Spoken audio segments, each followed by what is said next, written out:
To properly blow dry your human hair wig or hairpiece for a smooth finish, you will need the Jon Renau Blown Away Blow Dry Balm, a boar bristle brush, a paddle brush, hair clips, blow dryer, T-pins, a canvas blockhead, and wig clamp. Once you are finished cleansing and conditioning your human hair wig, wrap it in a towel and gently pat to remove excess water. Secure your wig to a canvas blockhead by applying 2 T-pins at the top of the ear tabs just outside of the lace front area, 2 T-pins at the lower ear tabs, and 2 T-pins at the nape. Do not pin through the lace front or monofilament materials. Use only your paddle brush to detangle your human hair wig while it is wet. Apply a small amount of Blown Away Blow Dry Balm from mid-lengths through ends.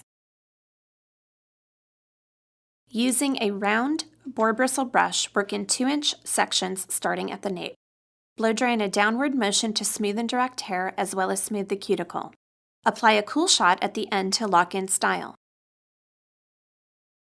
Jon Renau recommends performing a blow dry with Blown Away on all alternative human hair to smooth the hair and create a foundation for your styling.